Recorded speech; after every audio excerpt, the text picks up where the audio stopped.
اعوذ باللہ من الشیطان الرجیم بسم اللہ الرحمن الرحیم وقال عز وجل کما ورد فی سورۃ الاسراء فاعوذ باللہ من الشیطان الرجیم بسم اللہ الرحمن الرحیم سبحان الذی اسری بعبدہ لیلا من المسجد الحرام الی المسجد الاقصی الذی بارکنا حولہ لنریہ من آیاتنا انہ هو السمیع البصیر صدق اللہ العظیم۔ ربی اشرح لی صدری یسر لی امری واحلل عقدۃ من لسانی یفقہوا قولی۔ الحمد للہ رب العالمین والعاقبۃ للمتقین والصلاۃ والسلام علی رسولہ الامین وعلی آلہ وصحبہ اجمعین وسلام علی جمیع المرسلین ونحن نشہد ان اللہ خیر الہادین ویوم القیامۃ حق یقین وکتابہ ھدی للمتقین نسأل اللہ جنات النعیم ونعوذ بہ من جحیم آمین یا رب العالمین۔ ان الصلاۃ ونسکی ومحیای ومماتی للہ رب العالمین۔ ان اللہ وملائکتہ یصلون علی النبی یا ایہا الذین آمنوا صلوا علیہ وسلموا تسلیما۔ اللہم صلی علی محمد وعلی آل محمد کما صلیت علی ابراہیم وعلی آل ابراہیم انک حمید مجید۔ اللہم بارک علی محمد وعلی آل محمد کما بارکت علی ابراہیم وعلی آل ابراہیم انک حمید مجید۔ محترم حاضرین مجلس، السلام علیکم ورحمۃ اللہ وبرکاتہ۔ جو آیت کی تلاوت میں نے آپ کے سامنے پیش کی اور آپ نے سماعت فرمائی، یہ سورۃ الاسراء یا سورہ بنی اسرائیل کی آیت نمبر 1 تھی۔ سورہ بنی اسرائیل کی آیت نمبر 1 تھی۔ ترجمہ یوں ہے کہ اللہ تعالیٰ فرماتا ہے سبحان الذی اسری بعبدہ لیلا من المسجد الحرام الی المسجد الاقصی الذی بارکنا حولہ، کہ پاک ہے وہ ذات، بابرکت ہے وہ ذات جو لے گئی اپنے بندے کو رات کے ایک حصے میں مسجد الحرام سے دور والی مسجد تک، مسجد الحرام سے مسجد الاقصی تک، لنریہ من آیاتنا، اور اس مسجد اقصی کے جو ماحول ہے اسے ہم نے بابرکت بنایا ہے۔ اور کیوں لے گئی؟ لنریہ من آیاتنا، تاکہ انہیں دکھا سکے، انہیں مشاہدہ کرا سکے ہماری کچھ آیات کا۔ انہ هو السمیع البصیر، اور یقیناً اللہ تعالیٰ ہر چیز دیکھنے والا ہے اور اللہ تعالیٰ ہر چیز سننے والا ہے۔ اب اس آیت کی جو تفسیر ہے، اس آیت کی جو معنی ہیں، جو ذکر اس میں آ رہا ہے، مفسرین کا اجماع ہے کہ اس سے مراد وہ ہے جو اصطلاحاً وہ واقعہ جو مشہور ہے جسے ہم الاسراء والمعراج سے جانتے ہیں، جو کہ آج ہمارا موضوع ہے۔ سب سے پہلے اس سورت سے، سورہ بنی اسرائیل کے ضمن سے اور اس واقعہ الاسراء والمعراج کے ضمن سے 4 ابتدائی باتیں نوٹ کر لیں، یہ 4 علمی پوائنٹس نوٹ کر لیں کہ نمبر 1 کہ جو سورہ بنی اسرائیل ہے یہ قرآن مجید کی مکی صورتوں میں سے ایک صورت ہے، یہ مکی صورت ہے، اور قرآن مجید کی جو نزول ترتیبی کے اعتبار سے صورت نمبر 17 ہوتی ہے، سورہ کہف سے پہلے آتی ہے صورت نمبر 17، اور یہاں سے قرآن مجید کا 15واں پارہ بھی شروع ہوتا ہے اور 4تھی منزل بھی شروع ہوتی ہے سورہ بنی اسرائیل سے۔ اب قرآن مجید میں کئی ایسی صورتیں ہیں جن کے 2 نام ہیں۔ مثلا سورہ مومن جو ہے سورہ نمبر 40، اس کا ایک اور نام سورہ غافر بھی ہے۔ سورہ حامیم السجدہ جو ہے اس کا ایک اور نام سورہ فصلت بھی ہے۔ جو عرب ممالک میں جو قرآن چھپتے ہیں، اگر وہ آپ ان کو دیکھیں گے تو سورہ حامیم السجدہ کو سورہ فصلت لکھا ہوا ہوگا، اور جو بر پاک و ہند میں جو قرآن چھپتے ہیں اس میں سورہ حامیم السجدہ لکھا ہوتا ہے۔ جیسے سورۃ الانسان ہے، اس کا دوسرا نام سورۃ الدہر ہے، اور سورہ محمد ہے، اس کا دوسرا نام سورہ خطال ہے۔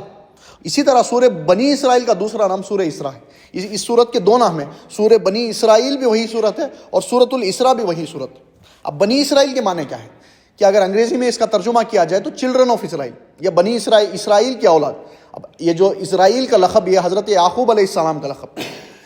ہیبرو زبان میں جو اسرائیل کا لفظ بنتا ہے وہ عبداللہ کے معنی، جیسے عربی میں جو عبداللہ لفظ ہے کہ اللہ کا بندہ یا خدا کا بندہ، اسی طرح ہیبرو زبان میں اسرائیل کا معنی وہ ہوتا۔ تو حضرت یعقوب علیہ السلام کا لقب تھا۔ تو بنی اسرائیل کی چلڈرن آف اسرائیل، یہ یعقوب علیہ السلام کی نسل کو، جو کہ 12 قبیلے تھے یا 12 بچے تھے، قرآن مجید میں اس کا ذکر آتا ہے۔ سو بنی اسرائیل۔ اور دوسرا جو لفظ ہے سورۃ الاسراء، اب اسراء کی لغت کے اعتبار سے عربی زبان میں معنی کیا ہے کہ رات کا سفر۔ تو اسی لیے فرمایا سبحان الذی اسری بعبدہ لیلا، کہ پاک ہے وہ ذات، برکت ہے وہ ذات جو لے گئی اپنے بندے کو رات کے ایک حصے میں۔ تو رات کا سفر اسراء ہے، اور قرآن مجید میں یہ جو لفظ ہے، لفظ اسراء ہے، یہ ایک اور مقام پر بھی یوز کیا گیا ہے۔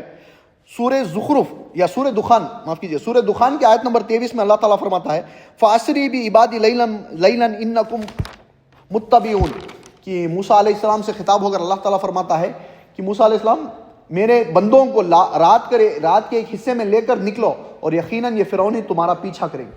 تو رات کا ایک حصہ۔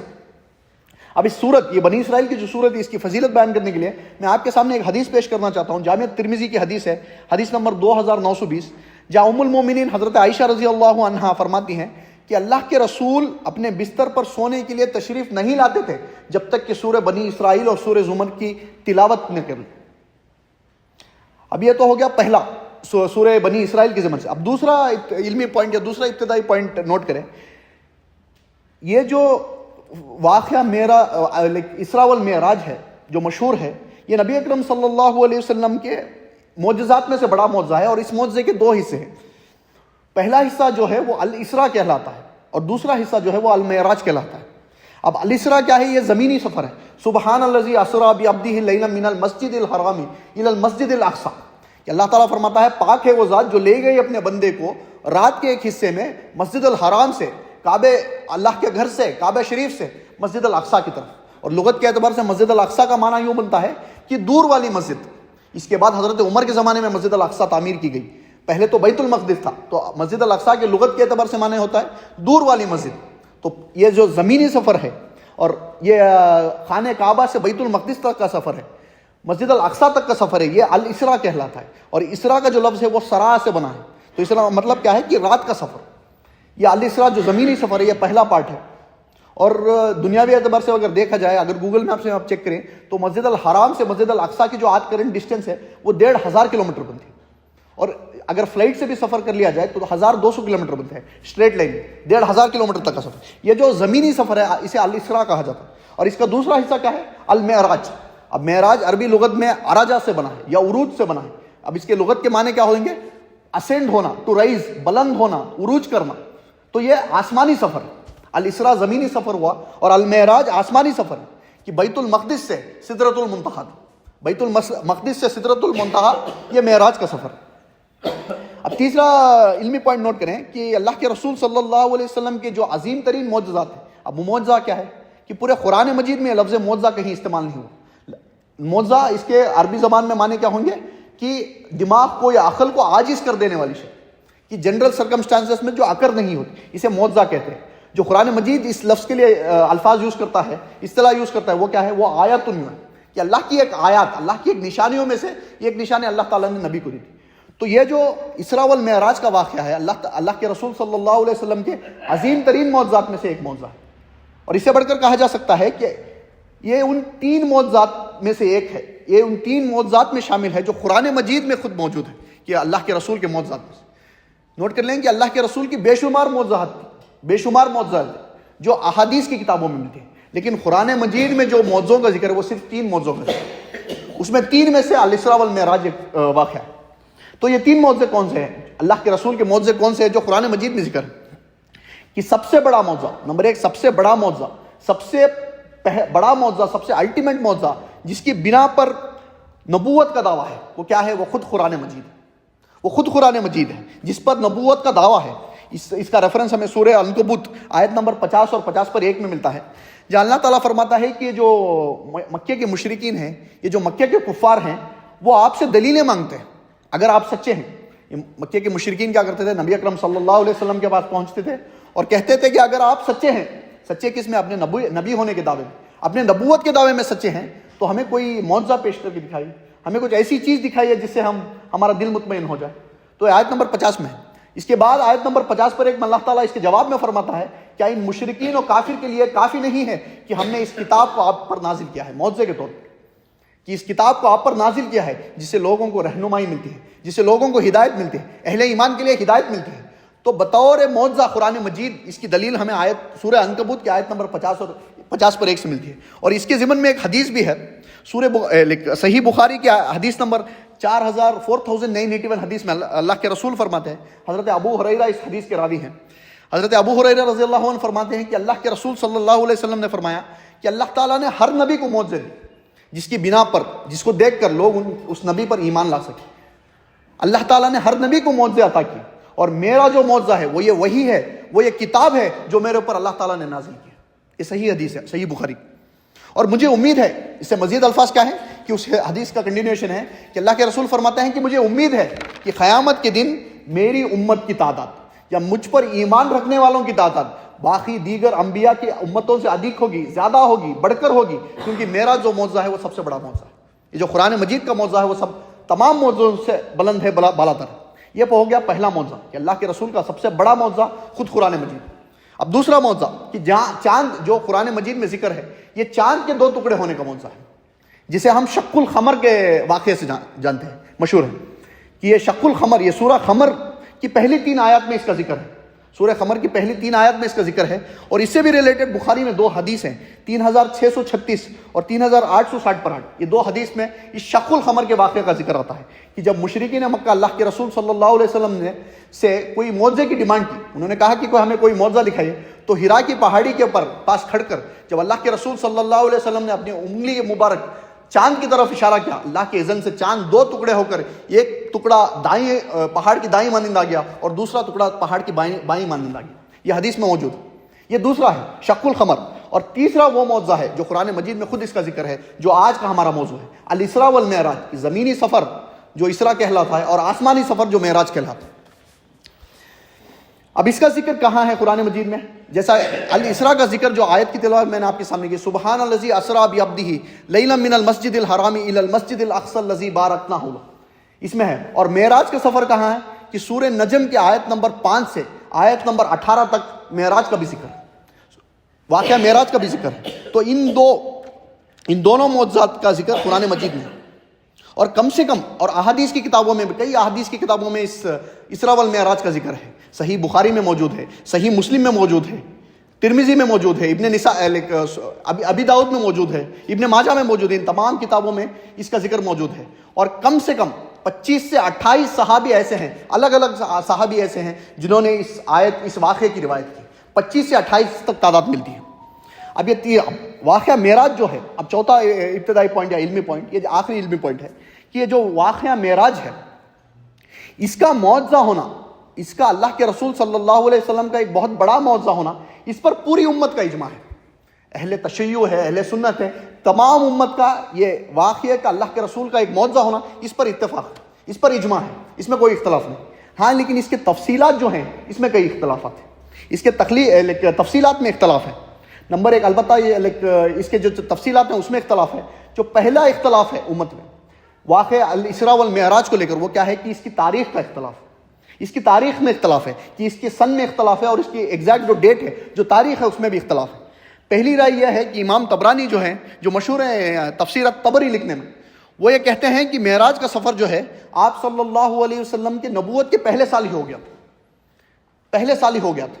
یہ امام طبرانی کی رائے ہے. اب دوسری رائے کیا ہے کہ امام نووی جو ہیں، جنہوں نے 40 جیمز کی ایک احادیث کا کلیکشن بنا تھا، امام نووی جو ہیں اور امام قرطبی جو ہیں، یہ لکھتے ہیں کہ واقعہ معراج نبوت کے 5ویں سال پر آ کر 5th ایئر آف نبوہ، 5ویں نبوی ہی اس میں آ کر آئے.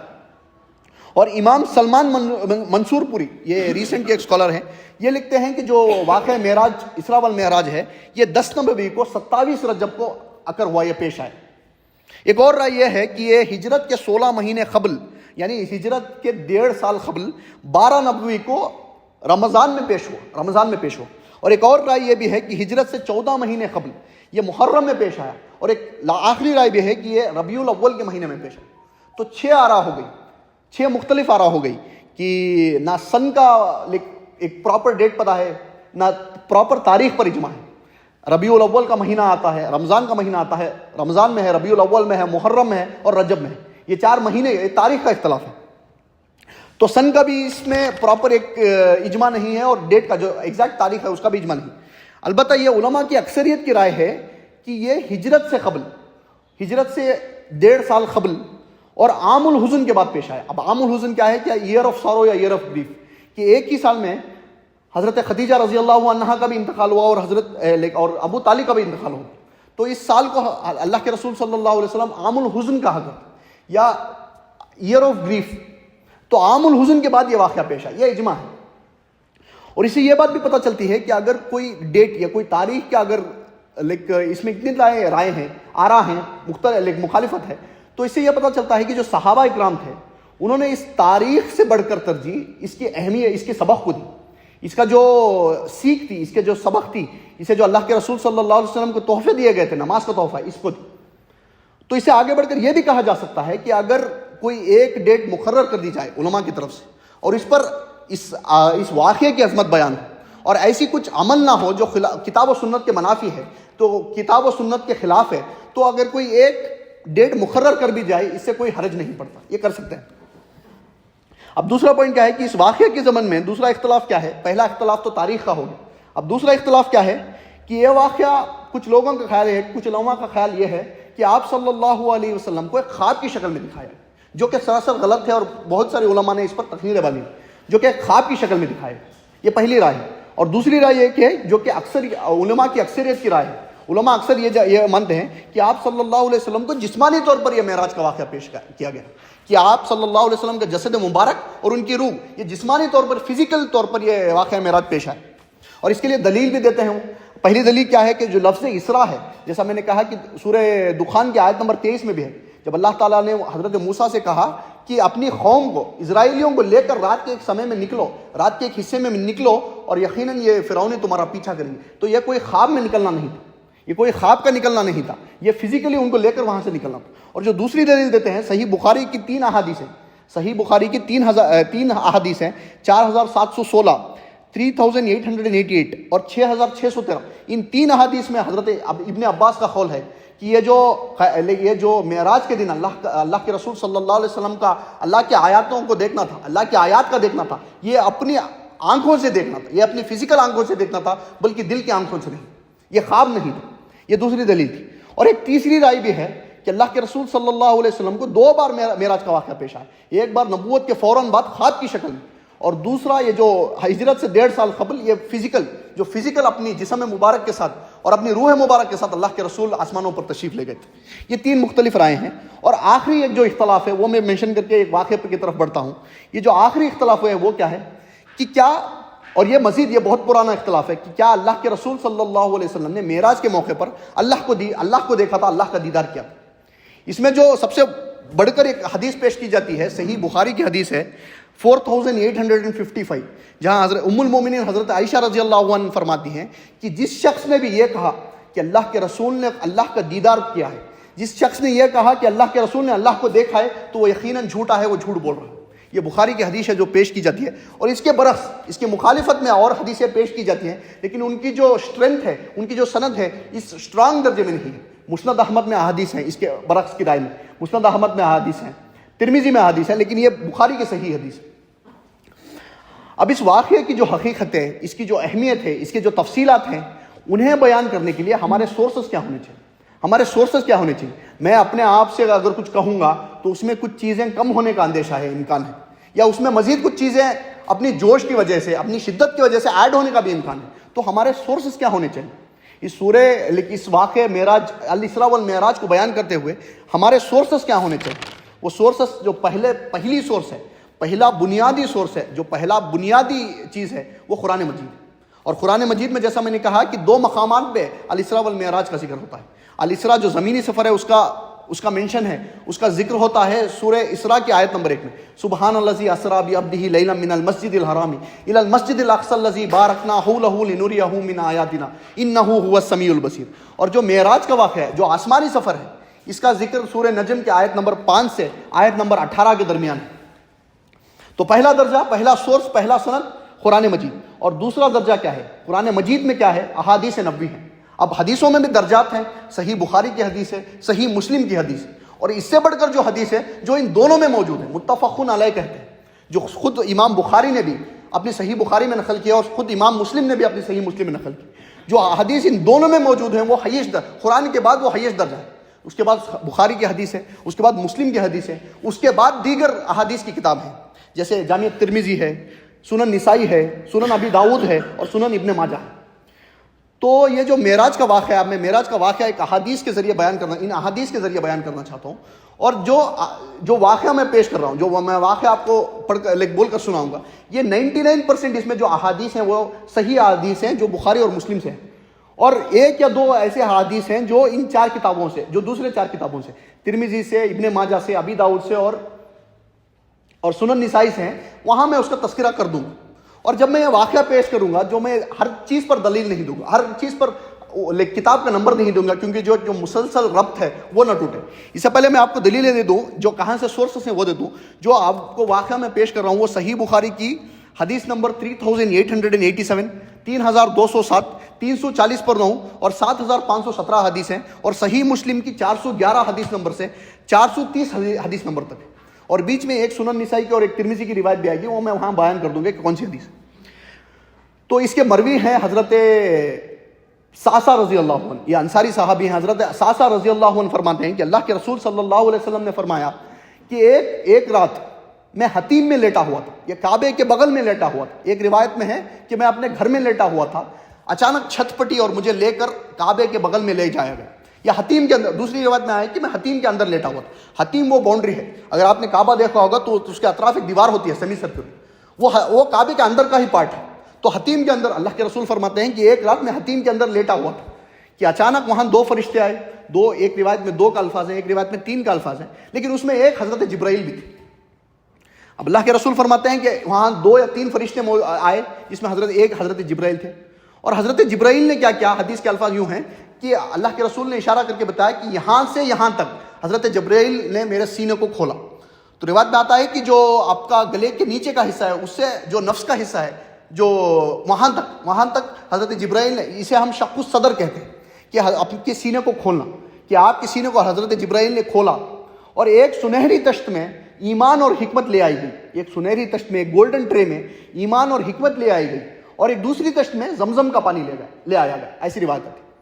تو حضرت جبرائیل نے آپ کا سینہ صلی اللہ علیہ وسلم کھولا اور آپ کے دل کو نکالا اور زمزم کے پانی سے اس دل کو دھویا. یہ حدیث میں آتا ہے کہ زمزم کے پانی سے آپ کے دل کو دھویا گیا, اور پھر جو وہ ایمان اور حکمت تھی وہ آپ کے دل کے اندر لگا کر آپ کے سینے میں اتارا گیا, آپ کے دل میں لگا کر ڈال کر آپ کے سینے میں ڈال کر آپ کے سینے کو بند کر گیا. ایک اور روایت میں جو میرے پیٹ کے جو اعضاء ہیں اس کو بھی زمزم سے دھوئے گئے, یہ بھی الفاظ آتے ہیں. اس کے بعد آپ کے سینے کو بند کر دیا گیا. اسے ہم شق الصدر کہتے ہیں, اور یہ آپ صلی اللہ علیہ وسلم کی زندگی میں 2 بار ہو چکا ہے. ایک آپ کے بچپن میں جہاں یہ واقعہ پیش آیا تھا, اور ایک معراج کی رات سے پہلے, معراج کے سفر سے پہلے یہ بھی پیش آیا کہ اسے شق الصدر کہتے ہیں کہ آپ کے سینے کو کھولا گیا, آپ کے دل کو نکالا گیا, اسے زمزم سے دھو کر اس کے اندر نور اور حکمت بھر دی. تو اس کے بعد آپ صلی اللہ علیہ وسلم فرماتے ہیں کہ اس کے بعد ایک جانور لایا گیا. ایک جانور تھا جسے براق کہتے ہیں, براق ایک جانور تھا جس کا رنگ سفید تھا, اور اس کا جو سائز تھا اس کی بھی ڈسکرپشن اللہ کے رسول دیتے ہیں کہ وہ خچر سے تھوڑا چھوٹا, خچر انگریزی میں کہتے ہیں میول کو, یہ کراس بریڈ ہوتی ہے گھوڑے اور گدھے کی. تو یہ خچر سے چھوٹا تھا, یہ جو براق تھا یہ خچر سے چھوٹا اور گدھے سے سائز میں بڑا تھا. یہ صحیح حدیث میں پیش آتی ہے کہ یہ خچر سے چھوٹا تھا اور گدھے سے بڑا تھا اس کا سائز, اور یہ رنگ میں سفید تھا. اب اس کے بعد جامع ترمذی کی ایک حدیث ہے جہاں آپ صلی اللہ علیہ وسلم فرماتے ہیں کہ جب میں اس براق پر سوار ہونے لگا تو وہ بے چین ہونے لگا, تو وہ کودنے لگا. تو حضرت جبرائیل نے اس براق سے فرمایا کہ کیا تم محمد سے ایسا کرتے ہو صلی اللہ علیہ وسلم, کہ اللہ کی قسم آج تک اس محمد سے صلی اللہ علیہ وسلم تمہارے اوپر کوئی عظیم شخص آج تک سوار نہیں ہوئی. تو تب یہ سن کر وہ براق پسینہ ہونے لگا. یہ جامع ترمذی کی روایت. تو اس کے بعد آپ صلی اللہ علیہ وسلم براق پر سوار ہوئے, اور اس کی سپیڈ کا تذکرہ بھی آپ نے کہا کہ آپ نے کہا کہ اس کا قدم وہاں پڑتا تھا جہاں اس کی نگاہ پڑتی تھی. آپ سوچ کر دیکھیں کہ اس کا پہلا قدم وہاں پڑتا تھا جہاں اس کی نگاہ پڑتی تھی, اور دوسرا قدم وہاں پڑتا تھا جہاں اس کی اگلی نگاہ پڑتی تھی. تو آپ سوچ کے کہ اللہ تعالیٰ نے فرمایا کہ رات کے ایک چھوٹے سے حصے میں ہم نے اپنے بندے کو مسجد حرام سے مسجد اقصیٰ لے گئے. جیسا میں نے کہا کہ 1500 کلومیٹر, اگر آج کے دن بھی دیکھ لیا جائے, میں کل اس کی تیاری میں دیکھ رہا تھا کہ گوگل میپس میں بھی 20 گھنٹے دکھا رہا, 20 گھنٹے بائی روڈ سفر. اور اس زمانے میں جہاں پر بھیڑ بکریاں تھیں, اونٹوں پر سفر ہوا کرتا تھا, 40 دن کا سفر تھا, ون وے, 40 دن بیت اللہ سے بیت المقدس جانے میں اور 40 دن واپس آنے میں, تو 80 دن کا سفر کہ رات کے ایک حصے میں. اور اس کی سپیڈ اللہ کے رسول کیا بیان کر رہے ہیں کہ اس کی پہلا قدم وہاں پڑتا تھا جہاں اس کی پہلی نگاہ پڑتی تھی, اور دوسرا قدم وہاں پڑتا تھا جہاں اس کی اگلی نگاہ پڑتی تھی. تو یہ سپیڈ تھی. تو اس پر سوار ہو کر اللہ کے رسول صلی اللہ علیہ وسلم حضرت جبرائیل کے ساتھ بیت المقدس پہنچے, بیت اللہ سے بیت المقدس پہنچے, مسجد الحرام سے مسجد اقصیٰ پہنچے. اب اس سفر کے دوران اللہ تعالیٰ نے کیا فرمایا ہے کہ ہم نے انہیں کچھ نشانیاں دکھانے کے لیے, اپنی کچھ آیات دکھانے کے لیے, اپنی کچھ آیتوں کا مشاہدہ کرانے کے لیے اس سفر کو گئے. تو سنن نسائی کی حدیث نمبر 451 ہے جہاں اس جو کیا نشانیاں جو زمینی سفر تھا اس میں کیا دکھائی کہ سنن نسائی کی آیت نمبر 4 حدیث نمبر 451 ہے، جہاں اللہ کے رسول فرماتے ہیں کہ ہم ایک مقام پر پہنچے، اس سفر کے دوران ہم ایک مقام پر پہنچے اور حضرت جبرائیل نے کہا کہ یہاں پر براق کو روکا اور اللہ کے رسول سے فرمایا کہ آپ یہاں 2 رکعت نماز پڑھیں۔ جب اللہ کے رسول نے یہاں 2 رکعت نماز پڑھی تو حضرت جبرائیل نے سوال کیا کہ آپ کو پتا ہے کہ آپ نے کہاں نماز پڑھی؟ تو اس کے بعد اللہ کے رسول نے فرمایا کہ مجھے بتایا گیا ہے کہ یہ طیبہ ہے، یہ مدینہ شریف، یہ مدینہ ہے، کہ یہاں آپ کے ہجرت کا سینٹر ہوگا، جب آپ ہجرت کر کے آئیں گے تو یہاں پر آئیں گے۔ یہ ہجرت سے قبل واقعہ ہو رہا ہے، لیکن آپ کو یہ نیوز دے دی جا رہی ہے کہ یہ طیبہ ہے، حضرت جبرائیل نے فرمایا۔ پھر ہم براق پر سوار ہوئے اور پھر آگے بڑھے، پھر ایک مقام پر رکایا گیا، پھر حضرت جبرائیل نے اللہ کے رسول سے کہا کہ یہاں 2 رکعت نماز پڑھیں۔ تو جب آپ نے نماز پڑھ لی تو حضرت جبرائیل نے سوال کیا کہ آپ کو پتا ہے کہ یہ جگہ کون سی ہے؟ تب اللہ کے رسول نے فرمایا کہ نہیں، تو حضرت جبرائیل نے فرمایا یہ ماؤنٹ آف طور ہے، طور سینہ ہے، یہاں یہ وہ مقام ہے جہاں اللہ کے رسول حضرت موسیٰ سے اللہ ہم کلام ہوئے تھے۔ تو اس کے بعد ہم واپس سوار ہوئے، تب تیسرے مقام پر رکایا گیا اور اللہ کے رسول نے 2 رکعت وہاں بھی نماز عطا کی۔ تو حضرت جبرائیل نے فرمایا یہ بیت لحم ہے، بیت لحم ہے، یہ وہ مقام ہے جہاں حضرت عیسیٰ کی پیدائش ہے علیہ السلام۔ تو اس کے بعد صحیح مسلم کی حدیث ہے، حدیث نمبر 6150 کہ اللہ کے رسول فرماتے ہیں کہ میں نے اس سفر کے دوران موسیٰ علیہ السلام کی خبر بھی دیکھی، اور موسیٰ علیہ السلام اپنی خبر میں نماز پڑھ رہے تھے، نماز ادا کر رہے تھے۔ یہ صحیح مسلم کی صحیح حدیث ہے۔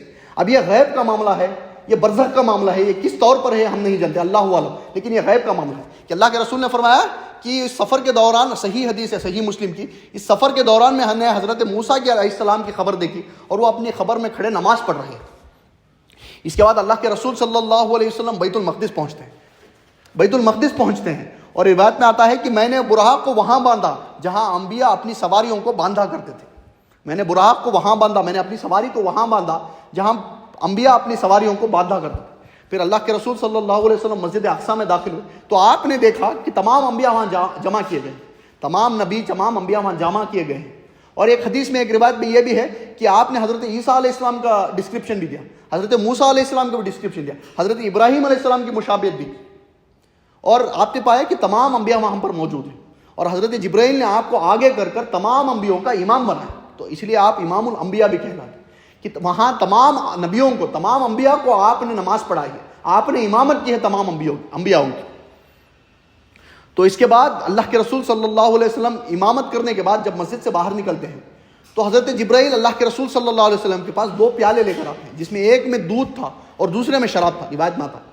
تو اللہ کے رسول دودھ کا جو پیالہ ہے وہ اٹھا کر دودھ پیتے ہیں، تو حضرت جبرائیل فرماتے ہیں کہ اے اللہ کے رسول، اے محمد صلی اللہ علیہ وسلم، آپ نے فطرت کو چنا ہے۔ تو اس کے بعد یہاں تک تھا یہ جو الاسراء کا سفر تھا، زمینی سفر۔ اس کے بعد آغاز ہوتا ہے آسمانی سفر، اور پھر اللہ کے رسول حضرت جبرائیل آسمانوں کی طرف اٹھتے ہیں اور پہلے آسمان میں یا آسمان زمینی پر پہنچتے ہیں، یعنی پہلا آسمان۔ تو صحیح مسلم میں اور صحیح بخاری دونوں میں یہ روایت موجود ہے کہ جب اللہ کے رسول حضرت جبرائیل پہلے آسمان پر پہنچتے ہیں تو دستک دی جاتی ہے، حضرت جبرائیل دستک دیتے ہیں، تو اندر سے فرشتے پوچھتے ہیں کہ کون ہے؟ حضرت جبرائیل فرماتے ہیں کہ میں جبرائیل ہوں۔ تو اندر سے پوچھنے والے پوچھتے ہیں، سوال کرتے ہیں کہ آپ کے ساتھ کون ہے؟ تو حضرت جبرائیل فرماتے ہیں میرے ساتھ محمد ہے صلی اللہ علیہ وسلم۔ تو اندر سے پوچھا جاتا ہے کیا یہ بلائے گئے ہیں؟ تو حضرت جبرائیل فرماتے ہیں کہ ہاں بلائے گئے ہیں۔ تو اس کے بعد دروازے کھول دیے جاتے ہیں، مرحبا، اگر بلائے گئے ہیں تو کتنے ہی پیارے ہیں وہ، کتنے ہی بہترین ہیں وہ جو اپنی تشریف یہاں لے آئے ہیں۔ تو اس کے بعد دروازے کھلتے ہیں، اور اس کے بعد روایت میں آتا ہے جب حضرت جبرائیل اور اللہ کے رسول صلی اللہ علیہ وسلم پہلے آسمان میں داخل ہوتے ہیں تب ایک آپ کو شخص دکھائی دیتا ہے، ایک بزرگ دکھائی دیتے ہیں۔ تب حضرت جبرائیل فرماتے ہیں کہ آپ کے جد امجد ہیں، آپ کے والد ہیں حضرت آدم علیہ السلام، انہیں سلام کیجیے۔ تو اللہ کے رسول انہیں سلام کرتے ہیں، حضرت آدم بھی سلام کرتے ہیں، اور اس کے بعد حضرت آدم کہتے ہیں مرحبا بابن الصالح و نبی الصالح، کہ ہم خوش آمدید کہتے ہیں، میں خوش آمدید کہتا ہوں نیک بیٹے کو اور نیک نبی کو۔ اس کے بعد ایک روایت میں یوں بھی ہے کہ حضرت آدم علیہ السلام کی جو سیدھ میں ارواح تھی اور ان کے دائیں طرف بھی ارواح تھی، جب وہ سیدھی طرف دیکھتے تھے تو مسکراتے تھے اور جب دائیں طرف دیکھتے تھے تو روتے تھے۔ تو اللہ کے رسول نے پوچھا کہ یہ کیوں کرتے ہیں؟ تو انہیں بتایا گیا ہے، حضرت جبرائیل نے فرمایا یہ جب سیدھی طرف دیکھتے ہیں یہ وہ ارواح ہیں جو جنت کو جاتی ہیں، ان کے اولاد کی وہ ارواح ہیں جو جنت کو جاتی ہیں، جب یہ سیدھی طرف دیکھتے ہیں تو مسکراتے ہیں، اور جب ان کے دائیں طرف وہ ارواح ہیں، ان کی نسل کی وہ ارواح ہیں جو جہنم کو جائے گی، جب یہ دائیں طرف دیکھتے ہیں تو روتے ہیں۔ اس کے بعد اللہ کے رسول فرماتے ہیں، اسی حدیث میں ہے کہ ہم آگے بڑھے، پہلے آسمان سے ہم آگے بڑھے، اب دوسرے آسمان میں پہنچے، وہی واقعہ پیش آیا کہ حضرت جبرائیل نے دستک دی دوسرے آسمان پر، کہ اندر سے پوچھا گیا کہ کون ہے؟ حضرت جبرائیل نے فرمایا کہ میں جبرائیل ہوں، میں جبرائیل ہوں۔ تو اندر سے پوچھا گیا کہ ساتھ کون ہے؟ تو بتایا، حضرت جبرائیل نے بتایا کہ محمد ہے صلی اللہ علیہ وسلم ساتھ۔ اور وہی سوال کیے گئے کہ آپ بلائے گئے ہیں؟ تو حضرت جبرائیل نے فرمایا کہ ہاں بلائے گئے ہیں۔ تو ہم مرحبا کہتے ہیں، کتنے ہی بہترین وہ ہیں جو آج تشریف لائیں۔ تو دوسرے آسمانوں کے دروازے بھی کھل گئے۔ اب یہ میں فاش کہتا ہوں کہ دوسرے آسمان میں حضرت یحییٰ اور حضرت عیسیٰ سے ملاقات ہوئی۔ حضرت یحییٰ اور عیسیٰ نے بھی سلام کیا، حضرت حضور نے بھی سلام پیش کیا، اور انہوں نے کہا مرحبا بأخی صالح و نبی صالح، کہ ہم مرحبا کہتے ہیں، ہم خوش آمدید کہتے ہیں نیک بھائی کو اور نیک نبی کو۔ حضرت آدم نے نیک بیٹا کہا، لیکن حضرت یحییٰ اور حضرت عیسیٰ نے نیک بھائی کہا، کیونکہ وہ بنی اسرائیل سے ہیں، بنی اسرائیل سے، اور یہ بنی اسماعیل سے ہیں۔ اس کے بعد تیسرے آسمان میں حضرت یوسف علیہ السلام سے ملاقات ہوئی، چوتھے آسمان میں حضرت ادریس علیہ السلام سے ملاقات ہوئی۔ سیم واقعہ پیش آیا، وہ جو میں نے کہا کہ دستک دینا، یہ تمام ہر آسمان پہ کامن تھی۔ چوتھے آسمان میں حضرت ادریس علیہ السلام سے ملاقات ہوئی، پانچویں آسمان میں حضرت ہارون علیہ السلام سے ملاقات ہوئی، چھٹے آسمان میں حضرت موسیٰ علیہ السلام سے ملاقات ہوئی۔ اور حضرت موسیٰ علیہ السلام سے جب ملاقات ہوئی اور جب یہاں سے روانہ ہوئے تو روایت میں آتا ہے کہ حضرت موسیٰ علیہ السلام رونے لگے۔ تو پوچھا گیا کہ کیوں روتے ہو موسیٰ علیہ السلام، کیوں رو رہے ہو؟ تو حضرت موسیٰ علیہ السلام جواب دیتے ہیں کہ یہ نوجوان محمد صلی اللہ علیہ وسلم میری بعثت سے کئی سال بعد ان کی بعثت ہے، میں جب آیا مجھ سے کئی سال بعد ان کی بعثت ہے، لیکن ان کی جو امت ہے جو جنت کو جائے گی وہ کئی زیادہ ہے بنسبت میری امت سے، تو اس لیے روتا ہوں۔ یہ معاذ اللہ کوئی تکبر کی وجہ سے یا کوئی جلسی کی وجہ سے نہیں، کہ ہر نبی کے اندر ان کی امت کا، ان کی قوم کا ایک اللہ تعالیٰ نے درد دیا ہے، تو اس درد کی کہ اس نبی، یہ جو نبی ہیں، یہ جو نوجوان ہیں محمد صلی اللہ علیہ وسلم، میری بعثت کے کئی سال بعد ان کی بعثت ہوئی، لیکن ان کی جو امت کی جنتیوں کی تعداد ہوگی وہ میری امت سے کئی زیادہ ہوگی۔ تو اس کے بعد اللہ کے رسول اور حضرت جبرائیل ساتویں آسمان پر پہنچتے ہیں اور وہاں حضرت ابراہیم کو پاتے ہیں، اور حضرت ابراہیم نے بھی وہی کہا مرحبا بابن صالح و اخی صالح، کہ حضرت آدم نے اور حضرت ابراہیم نے یہ کہا کہ ہم خوش آمدید کہتے ہیں نیک بیٹے کو اور نیک نبی کو، باقی تمام انبیاء نے یہی کہا ہے کہ ہم خوش آمدید کہتے ہیں نیک بھائی کو اور نیک نبی کو۔ اور ایک روایت میں آتا ہے کہ آپ صلی اللہ علیہ وسلم نے دیکھا کہ حضرت ابراہیم بیت المعمور سے ٹیک لگائے ہوئے بیٹھے۔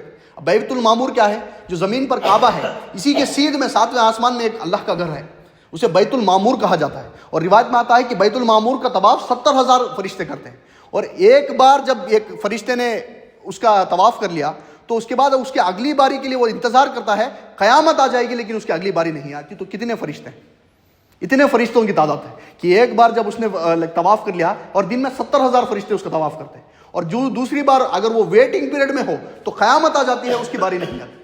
تو ساتویں آسمان پر بیت المعمور دیکھا حضرت حضور نے اور حضرت جبرائیل نے۔ پھر اللہ کے رسول فرماتے ہیں کہ مجھے سدرۃ المنتہا پر لے جایا گیا۔ اب سدرۃ المنتہا ایک درخت ہے، ایک بیری کا درخت ہے جو ساتویں آسمان پہ ہے، اور وہ انتہا ہے، اس کے آگے نہ کوئی مخلوق جا سکتی، پھر اس کے بعد صرف اللہ کا عرش ہے اور اللہ ہے۔ سدرۃ المنتہا پر لے جایا گیا، یہاں اللہ نے اپنی شان کے مطابق اللہ کے رسول سے بات وحی کی، اور قرآن میں آتا ہے کہ وہ کعبہ قوسین ہو گئے، کہ دو کمانوں کے جتنا نزدیک ہو گئے۔ یہ اللہ کی شان ہے، لیکن میری یہ رائے ہے کہ اللہ کے رسول نے صلی اللہ علیہ وسلم اللہ کا دیدار اس دن نہیں کیا تھا، آپ قریب ہو گئے تھے، اور اکثر علماء کی یہی رائے۔ تو اب اللہ تعالیٰ نے وحی فرمائی اور 3 تحفے اللہ کے رسول کو دی۔ نمبر 1، پہلا تحفہ کیا تھا کہ 50 نمازیں آپ پر فرض کر دی گئی، 50 نمازیں۔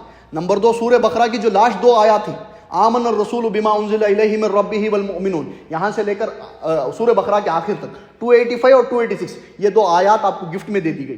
اور تیسرا تحفہ کیا تھا کہ اللہ نے فرمایا کہ آپ کے امت میں سے وہ ہر شخص جس نے اللہ کے ساتھ شرک نہیں کیا ہے کہ قیامت کے دن ہم اس کو بخش دیں۔ اس میں کوئی اوپن لائسنس نہیں ہے، لیکن شرک کے علاوہ کوئی بھی گناہ کبیرہ ہو یا اللہ اس کو معاف کر سکتا ہے۔ یہ تیسرا تحفہ دے دیا۔ اب 50 نمازیں لے کر اللہ کے رسول وہاں سے نیچے اترے۔ حضرت چھٹویں آسمان میں حضرت موسیٰ علیہ السلام سے ملاقات ہوئی، تو انہوں نے پوچھا، یہ ہم جانتے ہی ہوں گے کہ کیا بنا؟ تو اللہ کے رسول نے فرمایا کہ مجھے 50 نمازیں ملی۔ تو حضرت موسیٰ فرماتے ہیں کہ مجھے بنی اسرائیل کا تجربہ ہے، میں نے انہیں دیکھا ہوا ہے، میری امت پر 2 نمازیں فرض کی گئی تھی، انہوں نے وہ بھی نہیں پڑھی، تو آپ کی امت 50 نمازیں نہیں پڑھ سکتی، اس لیے البتہ واپس جائیے۔ تو اللہ کے رسول واپس گئے، تو اللہ نے 10 نمازیں کم کی۔ ایک روایت میں آتا ہے 5 نمازیں کم کی، اور دوسری روایت میں آتا ہے کہ 10 نمازیں کم کی، 40 لے کر واپس آئے۔ تو حضرت موسیٰ نے پھر واپس بھیجا اللہ کے رسول کو کہ کم کرائیے، امت نہیں پڑھ سکتی۔ تو 30 ہوئی، 20 ہوئی، 10 ہوئی۔ جب واپس آئے تو اللہ کے رسول صلی اللہ علیہ وسلم کو بتایا حضرت موسیٰ علیہ السلام نے کہ آپ کی امت 10 نمازیں نہیں پڑھ سکتی، واپس جائے۔ تب اللہ کے رسول پھر واپس گئے، 5 نمازی ہوئی. جب واپس آ رہے تھے تو حضرت موسیٰ نے کہا کہ آپ کی امت 5 نمازیں بھی نہیں پڑھ سکتی. تب اللہ کے رسول نے فرمایا کہ میں ہمیشہ جاتا رہا ہوں, 50 سے 40 ہوئی, 30 ہوئی, 20 ہوئی, اب 5 بچی ہیں, اگر میں واپس گیا اور یہ بھی ختم ہو گئی تو میری امت کا کیا بنے. تو اس پر ایک پکارنے والے نے کہا, ایک بولنے والے نے فرمایا کہ ہمارا فیصلہ نہیں بدلتے, کہ ہم نے الاٹ کی تھی 50 نمازیں, اب ہو گئی ہیں وہ 5, لیکن اگر آپ کی امت 5 پڑھیں گی تو ہم 50 لکھیں گے. تو ایک پکارنے والے نے کہا. اور دوسرا گفٹ جو تھا وہ آمن الرسول سورہ بقرہ کی آیت نمبر 285 اور 286. اور تیسرا جو گفٹ تھا وہ کیا تھا کہ آپ کی امت میں سے جو شخص اللہ کے ساتھ کسی کو شریک نہ کرے اسے ہم قیامت کے دن بخش دیں. یہ تیسرا تھا. اور یہ واقعہ پیش آیا, یہ مکمل ہوا واقعہ. لیکن اس سے جو سیکھ ہے وہ ہمیں کیا ملی؟ پہلی سیکھ جو ہے کہ اللہ تعالیٰ فرماتا ہے سبحان الذی اسریٰ بعبدہ, کہ اگر کوئی انسان کی طرف نسبت ہوتی, کہ خود حضور کی طرف نسبت ہوتی کہ وہ جا کر آئے, تو مشرکین مکہ آبویسلی سوال اٹھاتے. لیکن اللہ تعالیٰ نے کیا فرمایا, سبحان الذی اسریٰ بعبدہ لیلا, کہ پاک ہے وہ ذات جو لے گئی اپنے بندے کو. کہ اللہ کے رسول نہیں گئے, اللہ تعالیٰ اللہ کے رسول کو لے گئے, کہ یہ گئے نہیں, یہ لے جائے گئے ہیں. اور سبحان الذی, کہ اللہ تعالیٰ فرماتا ہے اللہ پاک ہے. کس سے پاک ہے؟ آپ کے جو بایولوجیکل کنسٹینٹس ہیں, کہ شق الصدر کا واقعہ سوچیں کہ آپ کا سینہ کھول دیا گیا ہے, دل کو باہر نکال کر اس کے اندر نور اور حکمت بھر دی گئی. آپ کے جو بایولوجیکل ریسٹرکشنس ہیں, آپ کے جو یہ ڈسٹینس, یہ جو فزکس کے, کیمسٹری کے تمام جو باؤنڈیشن, یہ جو ریسٹرکشنس ہیں آپ پر ہے, اللہ تعالیٰ اس سے پاک ہے. کہ تمام چیزوں کو توڑ کر اللہ اپنے بندے کو لے گیا ہے, پہلے مسجد الحرام سے مسجد الاقصیٰ کی طرف, اور پھر مسجد الاقصیٰ سے سدرۃ المنتہا کی طرف. تو پاک ہے وہ ذات. آپ کے بایولوجیکل ریسٹرکشن سے, آپ کے فزیکل ریسٹرکشن سے, آپ کی فزکس سے, کیمسٹری سے, بایولوجی سے, ایسٹرو فزکس سے, تمام چیزوں سے بالا تر ہے, بلند تر ہے, پاک ہے اللہ تعالیٰ. جو لے گیا اپنے بندے کو رات کے ایک حصے میں مسجد الحرام سے مسجد الاقصیٰ کی طرف, تاکہ اپنی آیات کا مشاہدہ کرا سکے. یہ تو ہو گیا پہلا لیسن, کہ اللہ ہر تمام چیز سے پاک. اور دوسرا لیسن کیا ہے, آخری لیسن میں بول کر میری بات ختم کرتا ہوں, کہ اللہ تعالیٰ نے اللہ کے رسول کو اس واقعہ تب پیش کیا, تب لے کر گئے آسمانوں پر, جب اللہ کے رسول اس سال کو عام الحزن کہا, کہ سب سے سارو والا, یہ سب سے غمگین سال میں رہے. تو اس سے ایک پتہ چلتا ہے کہ ان مع العسر یسرا فإن مع العسر یسرا, کہ یقیناً ہر مشکل کے بعد آسانی آئی, یقیناً ہر مشکل کے بعد آسانی آئی.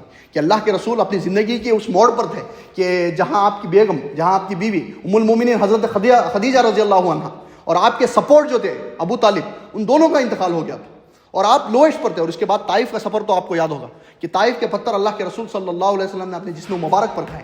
تو اس لوئسٹ پوائنٹ میں اسے ریوارڈ کرنے کے بعد اللہ تعالیٰ فرماتا ہے, اسے ریوارڈ کرنے کے لیے فَإِنَّ مَعَ الْعُسْرِ يُسْرًا إِنَّ مَعَ الْعُسْرِ يُسْرًا, کہ یقیناً ہر مشکلات کے بعد آسانی آئے گی. تو اس کے بعد جتنا کمپریس کی جاتی ہے ایک چیز کو, اتنی ہی جب وہ ایکسپینڈ ہوتی ہے وہ تو اوپر اٹھتی ہے.